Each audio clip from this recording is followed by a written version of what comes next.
करके अपना कल्याण करते हैं और उससे दूसरों को प्रेरणा भी मिलती है।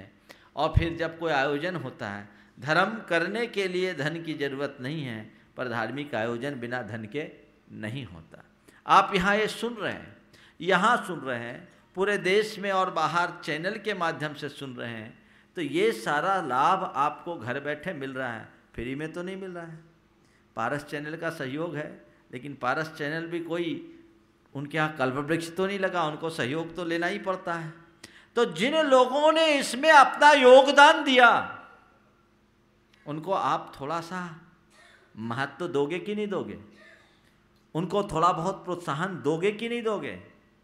हमारे यहाँ एक शब्द है कृतज्ञता। जिसने तुम्हें थोड़ा भी सहयोग किया, उपकार किया, उसके प्रति कृतज्ञ रहो। तो ऐसे व्यक्ति को प्रोत्साहन देना होता है ताकि दूसरे भी आगे आए। तो इसमें कोई गलत नहीं। हमेशा जो व्यक्ति कमज़ोर हैं और जब ऐसी सभाओं और ऐसे आयोजनों में ऐसे लोगों को बढ़ते हुए देखते हैं, तो एक ही भावना भानी चाहिए कि अच्छा किया इन्होंने, बहुत अच्छा किया। हे भगवान, ऐसे ही ये करते रहे और मुझ में भी ऐसी सामर्थ्य है कि मैं भी अच्छे से अच्छा कर सकूं। कोई धनी मानी व्यक्ति समाज में सम्मान पाता हो तो तुम भी उसका सम्मान करो, मन में जलो कुढ़ो मत। सम्मान करोगे, किसका सम्मान है? अनुमोदना है। किसका? उसके सत्कार्य का। पैसे वाले को समाज में आगे नहीं बढ़ाया जाता। बहुत पैसे वाले हैं जिनको कोई पूछता नहीं, उनको सम्मान में, समाज में सम्मान मिलता है जो अपने पैसे का सद्व्यय करते हैं। और जिसने सद्व्यय किया वो सत्कार का पात्र होता ही है। हमेशा उसका सत्कार करो। तुम्हारा सत्कार भी तुम्हें ऐसा पुण्य देगा जो तुम्हारे जीवन को धन्य कर दे। थोड़ा ध्यान रखा करो, इसमें कृपणता नहीं किया करो। जो लोग भी आपको धर्म लाभ दे रहे हैं, दिला रहे हैं, एक बार थैंक्स तो भेजो उनको कि आपके निमित्त से मुझे धर्म लाभ मिला। कितना बड़ा लाभ है, ताकि दूसरों को भी प्रेरणा मिले। आज सुरा सुंदरी के चक्कर में पैसा बहाने वाले लोग बहुत हैं, क्योंकि वहाँ उनको मस्ती दिखती है। धर्म के क्षेत्र में वे ही अपना द्रव्य लगाते हैं जो धन संपत्ति की नश्वरता को जानते हैं, और फिर उनको कुछ आउटपुट भी दिखे। हर व्यक्ति वैराग्य से प्रेरित होकर के धर्म नहीं करता। शुरुआत में तो कई बार ऐसा होता है, रागवश धर्म करता है, लेकिन उसका राग ही उसे वैराग्य की दिशा में ले जाता है। इसलिए इन सब बातों को ध्यान में रखकर बहुत उदार और तटस्थ दृष्टि से इन पर ध्यान देना चाहिए। प्रकाश जी चंदा सेठी रांची, उसके बाद में प्रदीप कुमार जैन भोपाल, जो डोनाइतन में अपनी सेवाएं दे। नमोस्तु गुरुदेव, नमोस्तु गुरुदेव, नमोस्तु। मेरे सवाल का 3 टुकड़ों में जवाब आ चुका है।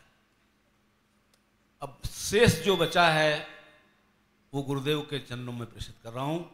इतनी सारी बातें समाज के अंदर होने के बाद भी, धर्म का इतना प्रचार प्रसार होने के बाद भी, इतने मंदिर पूजा पक्षाल गुरुदेव का सानिध्य के बाद भी इस मनुष्य जाति पे, इस समाज पे असर क्यों नहीं पड़ता? देखो, मंदिर से निकलता है वही हाल।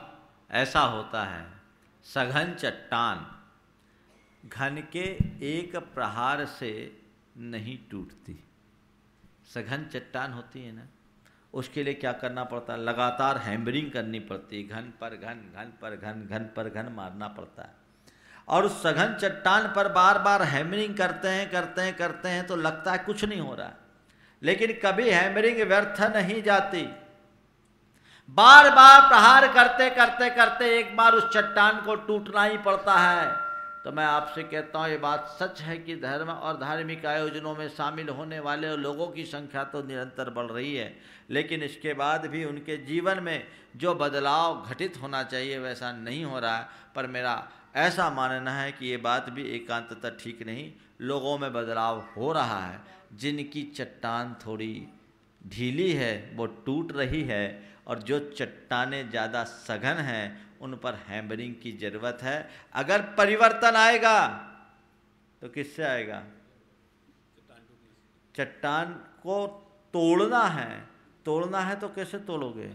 चट्टान को तोड़ने के लिए आपको हैमरिंग करना ही पड़ेगा। परिवर्तन नहीं आ रहा है ये सोचकर, वो चट्टान टूट नहीं रही है ऐसा सोचकर तुम उस पर घर मारना बंद कर दोगे, चट्टान 3 काल में नहीं टूटेगी। समाज में परिवर्तन नहीं आ रहा है ये सोचकर धर्म और धार्मिक समागम बंद कर दोगे, समाज में कोई बदलाव नहीं होगा। बल्कि ये धार्मिक आयोजनों और धार्मिक समागमों का प्रभाव है कि समाज थोड़ी संभली हुई है, नहीं तो समाज बर्बर हो जाती। इसलिए छोड़ने की बात मत सोचो। घन हम लोग मारते हैं, मारना हमारा काम है। हमारे गुरु ने हम पर घन प्रहार करके हमारे भीतर से आनंद का स्रोत प्रकट किया और हमसे यही उपदेश दिया, जो आए सबके भीतर वह अमृत का सागर है, आनंद का सागर है, अज्ञान की चट्टान उस पर है। तोड़ो, हैमरिंग करो, उसे छोड़ो मत। जो आए करुणा बुद्धि से, दया बुद्धि से, उसके हित की इच्छा से ये प्रहार करते जाओ, करते जाओ, करते जाओ। एक न एक दिन वो चट्टान टूटेगी और उसके भीतर से अमृत छलकेगा। छोटे हथौड़े से कि बड़े हथौड़े से? वो तो हथौड़े, देखो एक बात बताऊं, चट्टान को पता नहीं रहता कि मुझ पर कौन सा हथौड़ा चलना है। चट्टान को ये पता नहीं कि मुझ पर कौन सा हथौड़ा चलना है। हथौड़ा कौन सा चलाना है और कितना चलाना है वो उस पर प्रहार करने वाले को पता रहता है। चट्टान तो केवल टूटनी चाहिए, जिससे टूट जाए टूट जाए। हम लोग तो हल्की सी हैमरिंग से टूट गए, 10 साल हो गए अभी तक टूटे नहीं हो, ढीले हुए हो। प्रदीप कुमार जी जैन भोपाल, उसके बाद में श्रीमती चंद्रकला जी पाटनी रांची तैयार रहे। हाँ, साथ में आएंगी किरण जी पाटनी रांची, उनके साथ।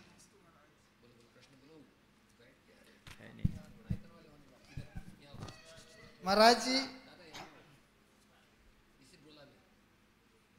मेरा प्रश्न ये है कि आजकल हमारे समाज की लड़कियों के लव जिहाद में फंसने अथवा इसी प्रकार की अन्य अनैतिक गतिविधियों में संलिप्त होने की खबरें पढ़ने में आ रही है। इसकी रोकथाम के लिए हमें क्या उपाय करना चाहिए? देखिए, इस विषय में मैं कई बार बोला।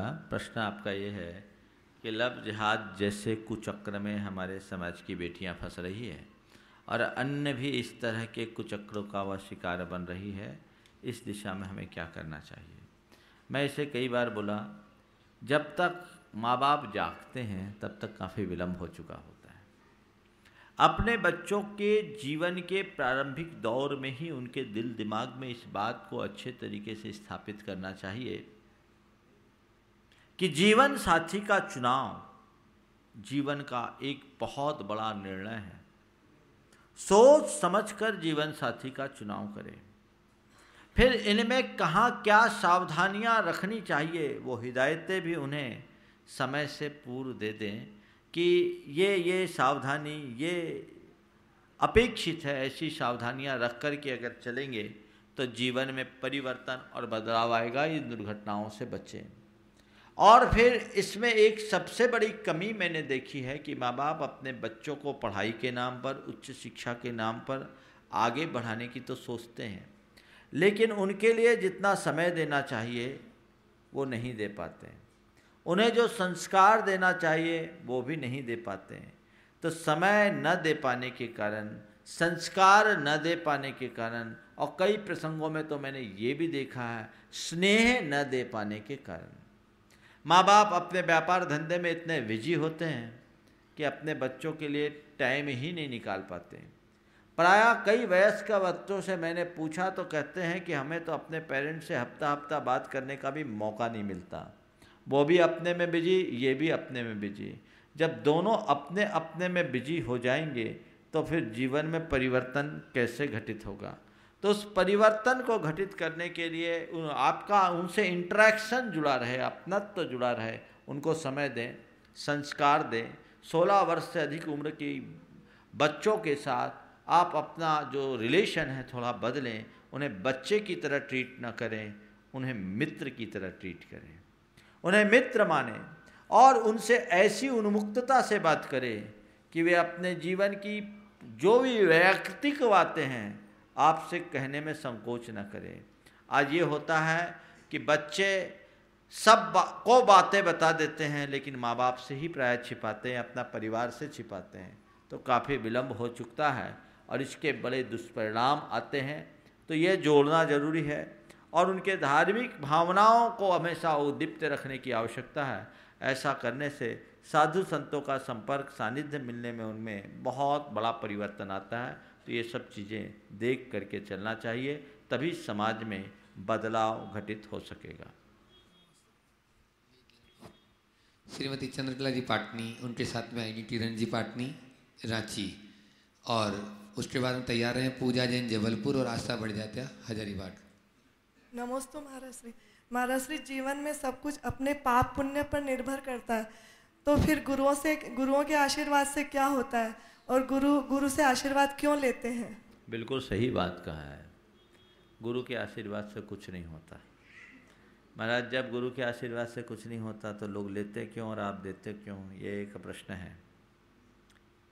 मैं आपसे कहना चाहता हूँ, गुरु के आशीर्वाद से वैसे कुछ नहीं होता, पर देखा जाए तो गुरु के आशीर्वाद से सब कुछ होता है। क्या होता है मैं आपको बताऊं। गुरु क्या देते हैं? गुरु अगर देखा जाए तो प्रत्यक्ष रूप से आपको देने की कोई भी चीज गुरु के पास नहीं। वो है क्या? दिगंबर गुरु के पास तो कुछ भी नहीं है, पिछी और कमंडल है। भौतिक रूप से वो कुछ भी नहीं दे सकते, और गुरु के पास भी ये ताकत नहीं है कि तुम्हारे पाप को पुण्य में परिवर्तित कर दे। लेकिन हाँ, गुरु का आशीर्वाद तुम्हारी सोच को बदलता है। गुरु आशीर्वाद से व्यक्ति की सोच बदलती है, आत्मविश्वास जगता है, विशुद्धि बढ़ती है। बदले हुए सोच, जागृत आत्मविश्वास और बढ़ी हुई विशुद्धि का नतीजा यह होता है कि भीतर बैठे अशुभ कर्म शुभ में परिवर्तित हो जाते हैं और कहते हैं आशीर्वाद से चमत्कार हो गया। आशीर्वाद कुछ नहीं करता, आशीर्वाद केवल सपोर्ट देता है, उसकी बैकिंग होती है, और उस बैकिंग से व्यक्ति जब आगे बढ़ता है तो उसके जीवन में बहुत बड़ा बदलाव आता है। इसलिए अगर कहो इसी भरोसे में रहो कि मुझे आशीर्वाद मिल गया मेरा सब काम हो जाएगा, तो शायद कभी घाटे में रहो। लेकिन आशीर्वाद पाकर के अपने आत्मविश्वास को जगा लो तो जीवन में बहुत बड़ा बदलाव आएगा। एक बार ऐसा हुआ, एक राजा जिसने अचानक हुए पर चक्र के आक्रमण से अपने आप को संभाल नहीं सका, और नतीजा ये हुआ कि उसका राज्य खो गया। उसके पास बहुत थोड़ी सी सेना की टुकड़ी बची और वो छिपता छिपाता अपने जीवन के दिन बिता रहा था, अपने आप को बचा रहा था। संयोगतः उसे एक सिद्ध पुरुष का सानिध्य मिल गया। वो संत थे। उसने जाकर के उनके चरणों में अपनी व्यथा की कि मेरा सारा राज्य वैभव छिन गया, आप बताएं अब मेरे पास कुछ नहीं बचा। मेरा प्रतिपक्षी शत्रु राजा अपार वैभव का धनी है, मेरा शत्रु राजा अपार वैभव का धनी है, और क्या मैं अपने खोए हुए साम्राज्य को फिर से पा सकूंगा? आप आशीर्वाद दें ताकि मैं अपने साम्राज्य को पालूं। संत ने कहा ठीक, तुम घबराओ मत, भले ही तुम्हारे पास सेना थोड़ी सी है, लेकिन थोड़ी सी सेना के बल पर भी बहुत बड़ा काम और लाभ हो सकता है। इसलिए एक काम करो, मेरे पास एक जादुई सिक्का है और इस सिक्के को मैं उछालता हूं, तुम हेड या टेल बोल देना, और जैसे ही तुम हेड या टेल बोलोगे जो निकल गया तो तुम समझ लेना इस सिक्के का फैसला आज तक कभी गलत नहीं हुआ। संत ने सिक्का उछाला, राजा ने हेड कहा, सिक्का नीचे गिरा, हेड दिखा। बोला जाओ मेरा आशीर्वाद है, तुम्हें कोई नहीं हरा सकता, तुम बहुत सहजता से जीत जाओगे। संत से प्रेरणा पाकर आत्मविश्वास से लबरेज होकर वो अपनी सैन्य संगठन को मजबूत किया और फिर हमला करके अपने खोए हुए साम्राज्य को पा लिया। जिस दिन उसने अपने खोए हुए साम्राज्य को पाया, उसी दिन वह फिर उन संत के चरणों में अपनी ओर से कृतज्ञता प्रकट करने के लिए गया और कहा, गुरुदेव आपकी कृपा से, आपकी कृपा से, आपके आशीर्वाद से मेरा खोया हुआ राज्य मुझे प्राप्त हो गया। मैं किन शब्दों में आपके प्रति आभार प्रकट करूं। मैं तो कहता हूं ये राज्य मेरा नहीं, आपका, आप ही संभालो, आपने ही दिया। गुरु ने कहा, मैं इसमें कुछ नहीं किया। बोले, आपके सिक्के नहीं तो हमें जीत दिलाई है। यदि आपके सिक्के में ये करामात नहीं होती, ये करिश्मा नहीं होता, तो मैं कभी नहीं जीत पाता। संत ने कहा, नहीं, ये तुम्हारे पुरुषार्थ का प्रतिफलन है, मैं इसमें कुछ नहीं। बोले, नहीं गुरुदेव, मान नहीं सकता। संत ने कहा, अच्छा हाथ निकालो। हाथ बढ़ाया, संत ने अपने झोले में हाथ डाला, उस सिक्के को निकाला और उस सिक्के को वापस उसके हाथ में रखा। देखा, बोले देख लो। बोले, हाँ यही सिक्के का तो प्रताप है। बोले, ठीक है, इस सिक्के को पलट कर देखो। जब सिक्के को पलट कर देखा तो दोनों तरफ हैट था, दोनों तरफ हैट। बोला, ये कैसे जादू? बोले, मैंने कुछ नहीं किया, मैंने तुम्हारे आत्मविश्वास को जगाया और तुम्हारे आत्मविश्वास ने तुम्हें युद्ध जिताया। बस संत तुम्हें ऐसा आशीर्वाद देते हैं जिससे तुम्हारा आत्मविश्वास जगता है, और संतों का आशीर्वाद पाकर जिसका आत्मविश्वास जग जाता है वो संसार का ये विषम युद्ध जीत जाता है और अपने आत्म साम्राज्य को प्राप्त कर लेता है। इसलिए ये जो कहा जाता है कि पुण्य पाप हमारे जीवन के निर्धारक है और उसमें अपना ही कर्म हमारे लिए कारण है।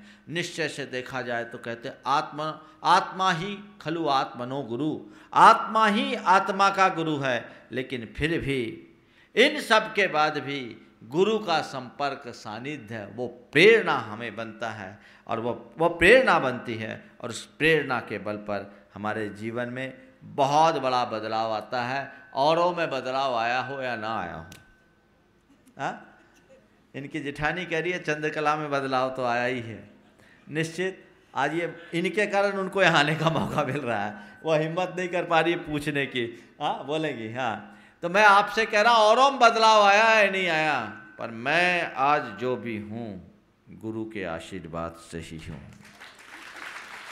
यदि गुरु ने अपना आशीर्वाद देकर मुझे अपना हस्तावलंबन नहीं दिया होता तो इस कठिन मार्ग में चलने का मेरे अंदर साहस नहीं जगा होता, मेरा संकल्प प्रकट नहीं हुआ होता और मैं इस मार्ग पर आगे बढ़ने का निर्णय नहीं ले पाता।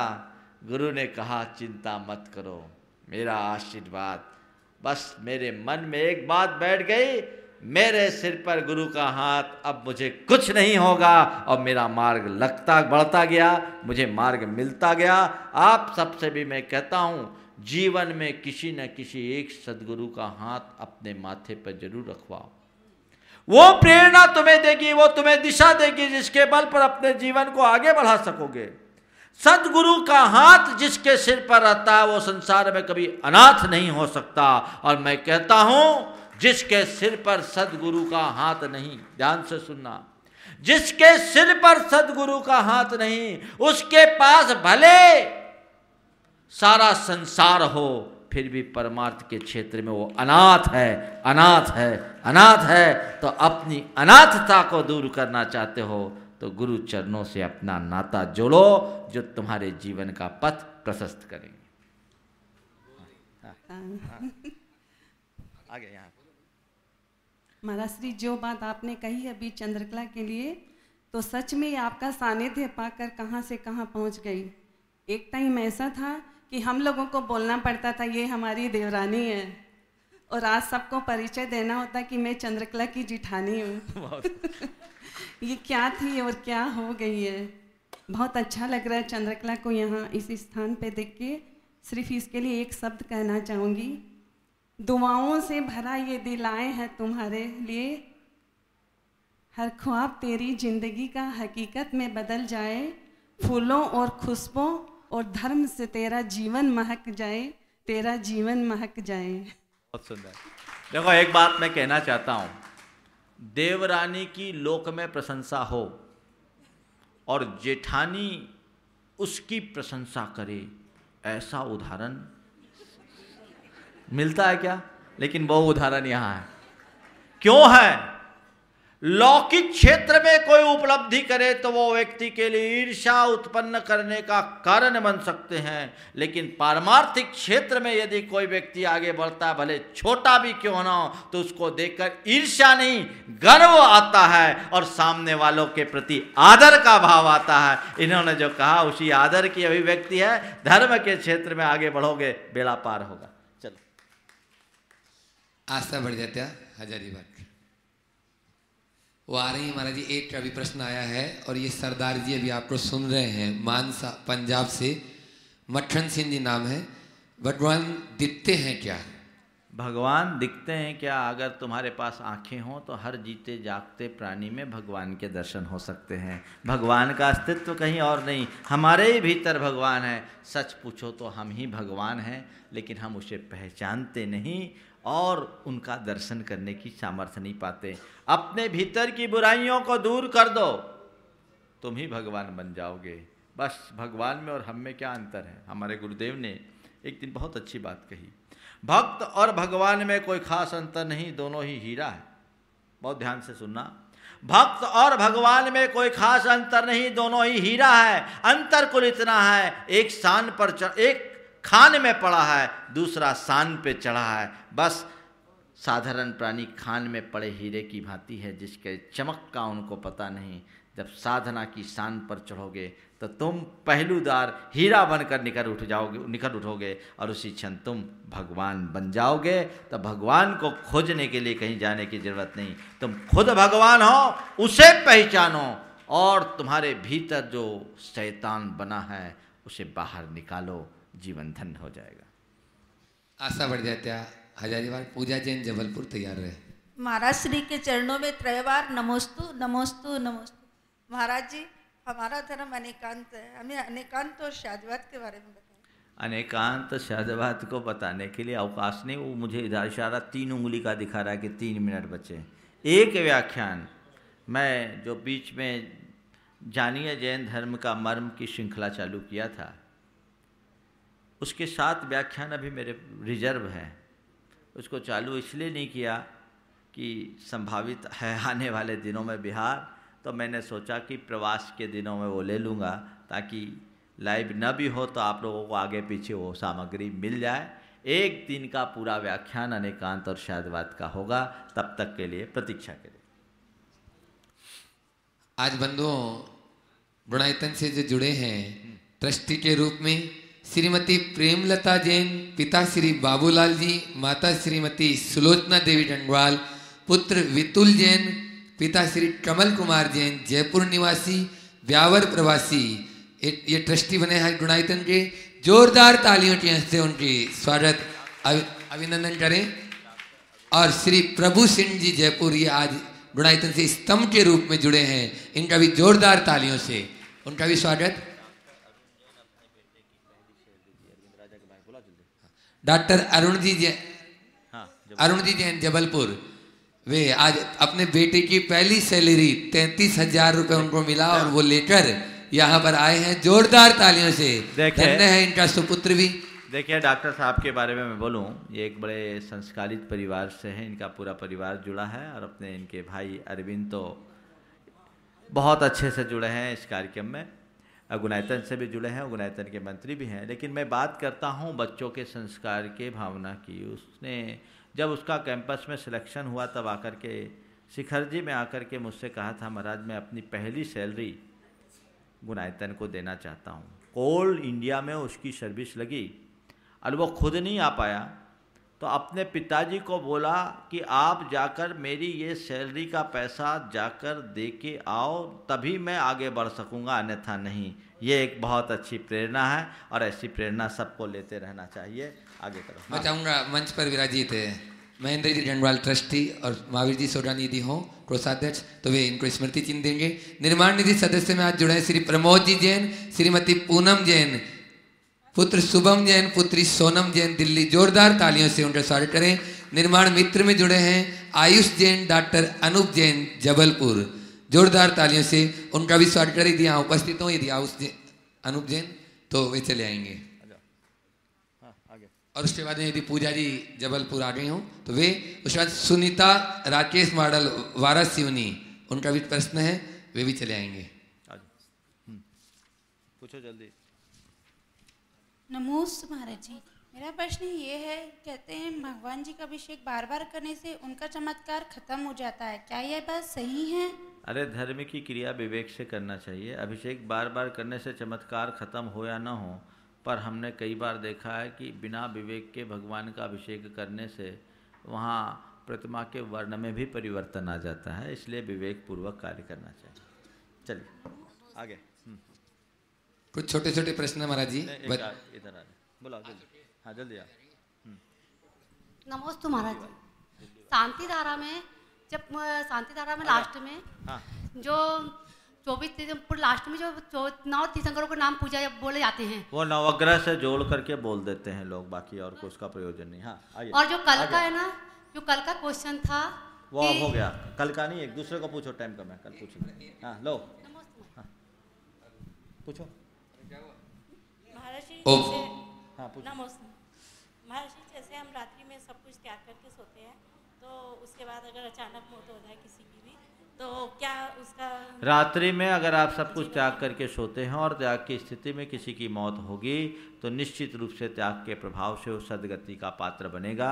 इसलिए मैंने परसों भी कहा था, 1 घंटे के लिए भी अगर अनुकूलता हो तो त्याग करके ही सो। त्याग का बड़ा प्रभाव होता है। फिर कभी इसके बारे में विचार करेंगे। आज आप सबका समय हो गया। मैं यहीं पर आप सबको आशीर्वाद देते हुए अपनी वाणी को विराम दे रहा हूँ। बोलिए परम पूज्य आचार्य गुरु श्री विद्यासागर जी महाराज। सभी